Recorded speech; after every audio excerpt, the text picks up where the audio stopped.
یہ کوئی اسرائیل نے کوئی ایسی چیز پچھلے 48-72 گھنٹوں میں نہیں کی جس سے یہ سچویشن جو ہے یہ ٹریگر ہوئی ہے، بلکہ حماس نے سوچے سمجھے منصوبے اور پلاننگ کے تحت اپنے کچھ اسٹریٹجک اہداف پیلسٹینینز کی خاطر حاصل کرنے کے لیے یہ حملہ کیا ہے۔ میں اس کی ڈیٹیل میں اس وقت نہیں جا رہا، میں ایک اور پوائنٹ کی طرف آنا چاہتا ہوں۔ لیکن پھر اتنی بڑی تعداد میں جو اسرائیلی شہری مارے گئے، یہ کیسے ہوا؟ میری انڈرسٹینڈنگ یہ ہے کہ یہ سچویشن آؤٹ آف کنٹرول ہو گئی۔ اب جو آپ سب چیزوں کو ملا کے دیکھتے ہیں، ایک ہفتہ گزر گیا ہے، اور اس کو سمجھنا ضروری ہے نیریٹو شیپنگ کے پوائنٹ آف ویو سے، کہ اسرائیل اور حماس، چونکہ اسرائیل ایک طرح سے کمبیٹنٹ اسٹیٹ ہے، اس کے شہری بھی آرمڈ ہیں، لیکن یہ جو بنیادی ٹارگٹ اور ہدف تھا حماس کے گوریلاز کا، وہ 8 ملٹری کیمپس اور بیسز تھے جو غزہ کے بارڈر کے قریب تھے۔ لیکن چونکہ وہ بیسز اتنی جلدی کولیپس ہو گئے، ایک کیوٹک سچویشن ڈیولپ کر گئی، اس لیے اسرائیل کے شہری حماس کے گوریلاز، لوکل پولیس، یہ آمنے سامنے ہو گئے، اور بہت زیادہ شہری جو مارے گئے ہیں، خاص کر کے جو پکنک بتایا جاتا ہے، جو میوزک فیسٹیول تھا، وہ جو سین دکھایا جاتا ہے، اس میں ایک کراس فائر کی سچویشن ہے اسرائیلی پولیس اور سیکیورٹی کے اشخاص اور فلسطینی گوریلوں کے درمیان میں ایک کراس فائر ہے، اور ضروری نہیں ہے کہ سارے لوگ جو مارے گئے ہیں وہ فلسطینی جو حماس کے گوریلاز ہیں انہی کی گولیوں کا شکار ہوئے ہیں۔ اور اس میں ایک چیز بہت امپورٹنٹ ہے، یہ پوائنٹ، اور یہ بہت سمجھنے والا پوائنٹ ہے، کہ Israel like many other western countries, لیکن خاص کر کے اسرائیل جو ہے، یہ ایک بہت ہی ایسی جگہ ہے جہاں جگہ جگہ سیکیورٹی کی کیمرہ جو ہیں وہ نصب ہیں۔ یہ بہت زیادہ ہائی ٹیک سوسائٹی ہے، لیکن اسرائیلیز نے کوئی ایسی فوٹیج، آپ دیکھ رہے ہیں کہ 7 دن گزرنے کے باوجود اسرائیلیوں نے برائے نام ہی کوئی ایسی فوٹیج، آپ ایک پکنک جو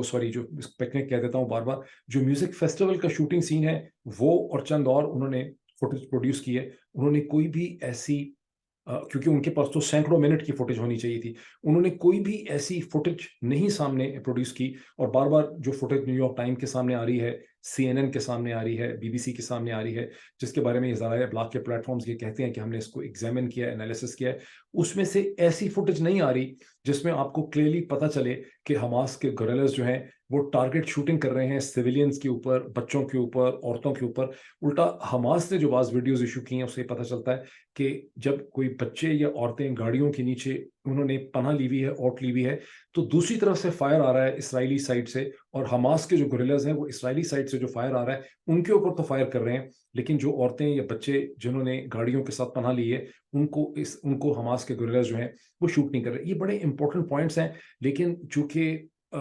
پاکستان تو بالکل ہی انڈر ڈیولپڈ ہے نیریٹو شیپنگ کے اندر سے، اس چیز کو دیکھا نہیں جا رہا کہ حماس کے گوریلاز نے اٹیک کیا ہے اسرائیل کے ملٹری بیس کیمپس کے اوپر۔ ان کا مقصد یہ بھی تھا کہ وہ اسرائیلی فوجیوں کو اور شہریوں کو یرغمال بنا لیں ٹریڈ آف کرنے کے لیے، لیکن سچویشن آؤٹ آف کنٹرول ہو گئی، ایک کیوٹک سچویشن ڈیولپ کر گئی۔ میں یہ نہیں کہہ رہا کہ انہوں نے کلنگ نہیں کی ہے، لیکن کلنگ جس پیمانے پہ کلنگ ہوئی ہے اسرائیل کے شہریوں کی، یہ سمجھ آتا ہے کہ یہ حماس کے گوریلاز کا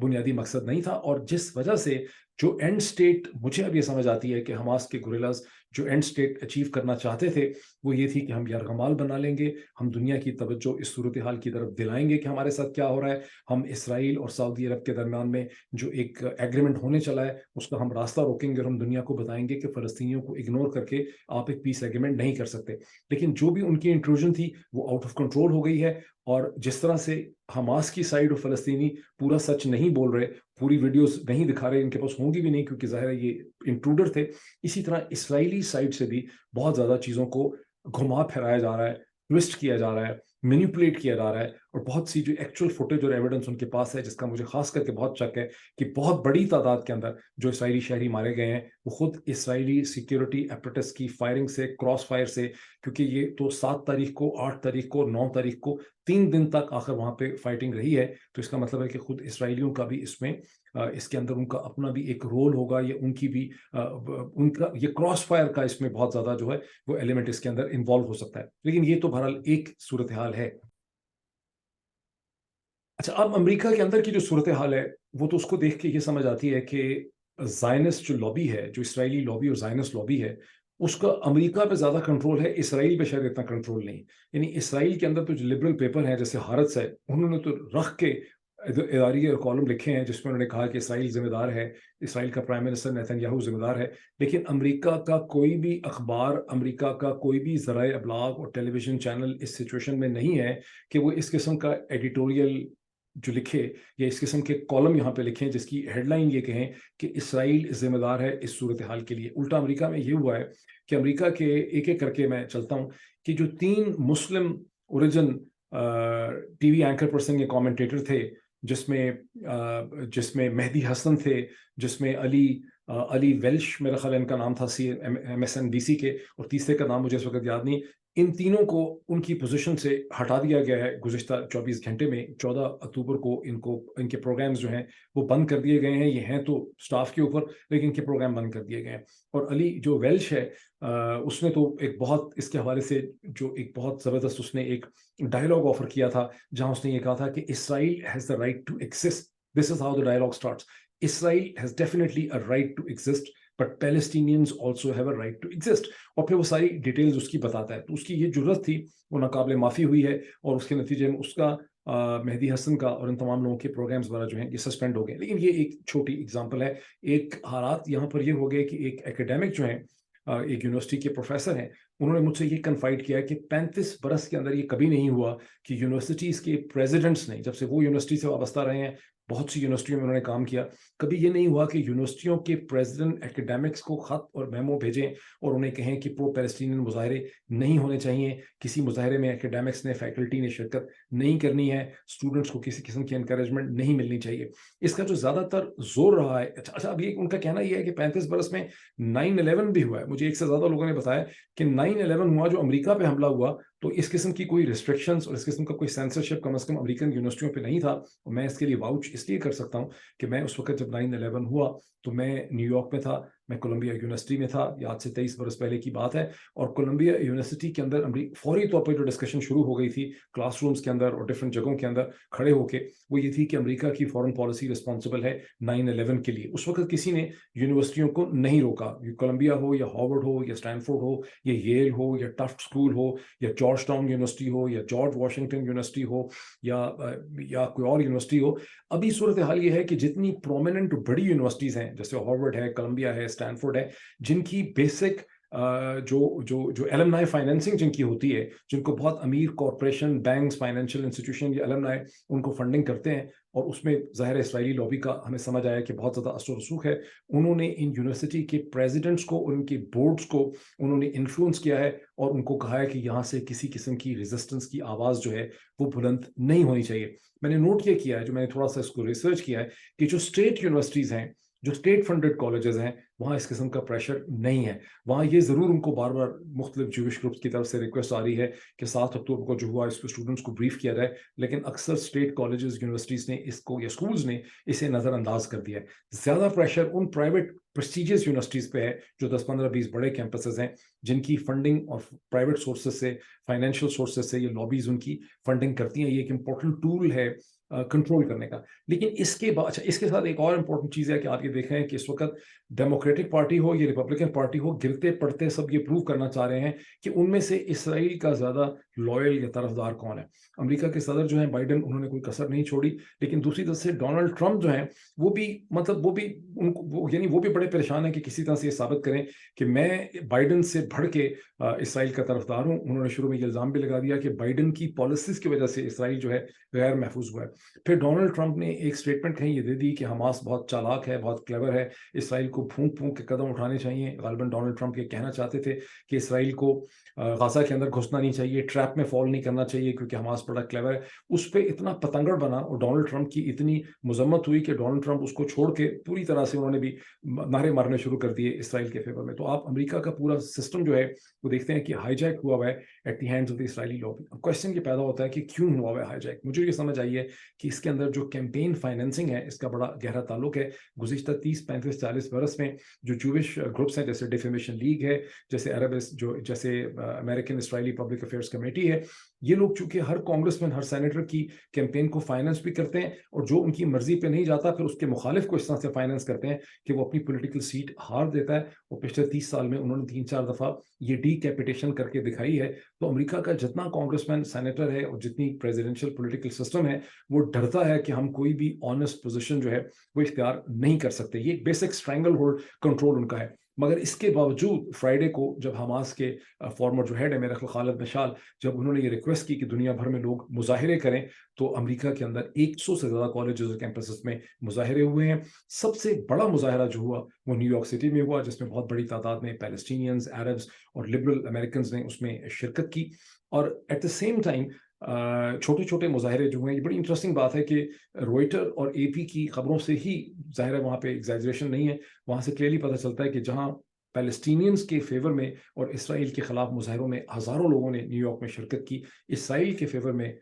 صرف ایک ہی چھوٹا سا کوئی ریلی ہوئی جس میں اندازاً 200 کے قریب لوگ تھے. 200 کے قریب لوگ نیو یارک میں اور 100-150 لوگ واشنگٹن کے اندر. یہاں آپ کو ایک دوسرا پبلک ڈسکنیکٹ نظر آتا ہے کہ پبلک جو ہے امریکہ کے اندر، اس کی فیلنگ اور امریکہ کا جو پولیٹیکل سسٹم ہے اس کی فیلنگ کے اندر بہت زیادہ فرق ہے. میں نے ان 2 دنوں میں بہت سے لوگوں سے بات کی. یہاں یوزلی لوگ پالیٹکس کی اس طرح سے بات نہیں کرتے، خاص کر کے اسٹرینجرز کے ساتھ، لیکن میں نے یہ بہانہ اختیار کر کے ایکسکیوز میں کہ میں ایک کامنٹ کرتا ہوں، میں لکھتا ہوں، میں پڑھاتا ہوں، میں وی لاگ وغیرہ کرتا ہوں. تو مجھے تھوڑا سا بتائیں کہ آپ کی کیا انڈرسٹینڈنگ اور انفارمیشن ہے کہ مشرق وسطیٰ میں کیا ہو رہا ہے. کچھ لوگوں نے کہا ان کو کچھ بھی نہیں پتا، کچھ نے کہا ان کو پتا ہے کوئی جنگ ہو رہی ہے، لیکن بہت سے لوگ پھٹ پڑے. انہوں نے کہا کہ بڑا ظلم ہو رہا ہے. اور یہ پھٹنے والے لوگ جو ہیں یہ سب بورن امریکنز ہیں. ان میں سے کوئی ہسپینک اوریجن کے ہیں، کوئی ایفرو امریکن ہیں، کوئی کسی اور اوریجن کے ہیں، کوئی وائٹ ہیں. جنرلی جو وائٹ ہیں وہ نسبتاً کوشس ہیں، لیکن جو نان وائٹ امریکن پاپولیشن ہے وہ کھل کے بولتی ہے. ان چیزوں پہ ہی میں نے اس میں فرق دیکھا. لیکن فیلنگ یہ ہے، جو کامنٹ مجھے بار بار سنا کہ ظلم ہو رہا ہے، یہ بالکل جائز نہیں ہے کہ 2 ملین لوگوں کو آپ کھانا پینا جو ہے وہ آپ ان کا بند کر دیں. آپ کو کسی اور طرح سے اس سے ڈیل کرنا ہے. جنگ اس کا حل نہیں ہے. اور ایک کامن جو ریفرین ہے وہ یہ کہ ہمارا پورا کا پورا میڈیا اور پورا پولیٹیکل سسٹم جو ہے اس کو اسرائیلی لوبی نے ہائی جیک کیا. یہ میں نے تقریباً ہر آدمی سے میں نے یہ بات سنی ہے جس کی بھی تھوڑی سی انڈرسٹینڈنگ تھی. یہ لوگ مجھے ہوٹلز میں ملے، ریسٹورینٹس میں ملے، سرو کرنے والے جو لوگ ہیں وہ ہیں. میں نے کنسٹرکشن ورکرز کے ساتھ یہ بات کی جس میں میکسیکن اوریجن کے لوگ بھی ہیں. میں نے یہ بک اسٹورس کے اندر میں نے یہ بات کی، لائبریریز کے اندر یہ میں نے بات کی پچھلے 2-2.5 گھنٹے. میں نے پورے اس کے حوالے سے ایک میرا مشن تھا کہ میں کامن آدمی کی فیلنگ جو ہے اس سے بات کر کے اس کو میں جان سکوں، اس کو سمجھ سکوں. سو پولیٹیکل سسٹم ٹوٹلی ان کنٹرول ہے. پبلک فیلنگ میں اور پولیٹیکل سسٹم کے درمیان میں ایک ڈسکنیکٹ آپ کو نظر آتا ہے. اس کو آپ ٹویٹر کے اوپر بھی دیکھ سکتے ہیں. میں یہ بھی کوشش کر رہا ہوں اس وقت کہ میں بہت سی جو ویڈیو کلپس ہیں، جو اخباروں کی ہیڈ لائنز ہیں، جو کی لوگوں کے ٹویٹس ہیں، اس کا ایک مجموعہ جسے مونٹاج کہتے ہیں 10-15 منٹ کا، اس کو بنا کے جی وی ایس نیوز کے اوپر پلیس کروں. میں اس کے اوپر سائملٹینسلی کام کر رہا ہوں اور ہو سکتا ہے 1-2 گھنٹوں میں اسے ریلیز کروں اور پھر میں اس کو ٹویٹ بھی کروں گا، جس میں اسرائیلی پوزیشن بھی ہے، امریکن پوزیشن بھی ہے، حماس کی پوزیشن بھی ہے، لوگوں کا ریئیکشن اور رد عمل بھی ہے. وہ میں اس پہ میرا کوئی وہ وی لاگ نہیں ہوگا، اس میں صرف کلپس کو جوڑ دوں گا تاکہ لوگ اس کو دیکھ سکیں. نو کمنگ ٹو دی سچویشن جو اس وقت کھڑی، 2 اینڈ اسٹیٹس یہاں پہ ہیں. اینڈ اسٹیٹ سے مطلب ہے کہ جب حماس نے جو ایکشن کیا اسرائیل کے اندر جا کے، تو حماس نے کیا سوچ کے ایکشن کیا کہ اس ایکشن کے نتیجے میں کیا اینڈ اسٹیٹ ہوگی، کیا فائنل نتائج حاصل ہوں گے. جب سارا طوفان بیٹھ جائے گا، جب صورتحال سیٹل ہوگی، تو اس میں سے کیا حاصل کر سکیں گے. جو اب تک سمجھ آتی ہے، جو میرا اپنا انالیسس ہے، جو بہت سے لوگوں کا میں نے انالیسس پڑھا ہے، کہ حماس کی اینڈ اسٹیٹ کیلکولیشن یہ تھی کہ ریئیکشن ہوگا، رد عمل ہوگا، اسرائیل ہمارا تعاقب ہماری ٹیریٹری کے اندر کرے گا. اسرائیل کو سوچنا پڑے گا کہ ہم نے غزہ کے اندر داخل ہونا ہے یا نہیں داخل ہونا. اور حماس اپنے ٹنلز کے ساتھ اور اپنی تیاری کے ساتھ بہت ان کو ایک اپنے بارے میں ایک کانفیڈنس ہے کہ جب اسرائیل ہم غزہ کی پٹی میں داخل ہوگا تو وہ اس کو انگیج کر سکتے ہیں، اس کی زندگی مشکل بنا سکتے ہیں. اور گول ان کا پولیٹیکل یہ ہے کہ وہ عرب دنیا اور مسلم دنیا جو سوئی ہوئی ہے، جو اسرائیل کو ریکگنائز کرنے چلی ہے، جو اسرائیل اور سعودی عرب کے درمیان تعلقات بننے لگے ہیں، جو اسرائیل، متحدہ عرب امارات، بحرین، عمان، اس ساری چیز کو روکا جائے اور ان کو احساس دلایا جائے کہ جب تک فلسطینیوں کو ایک وائبل اسٹیٹ نہیں ملتی آپ یہ سب کچھ نہیں کر سکتے. اس کے ساتھ سیکنڈری ایشوز وہ ہیں جس طرح سے مسجد اقصیٰ نامی اس لیے اپنے ایکشن کا انہوں نے الاقصیٰ فلڈ رکھا ہے کہ جس طرح سے مسجد اقصیٰ کے اوپر ایروگنس کا اور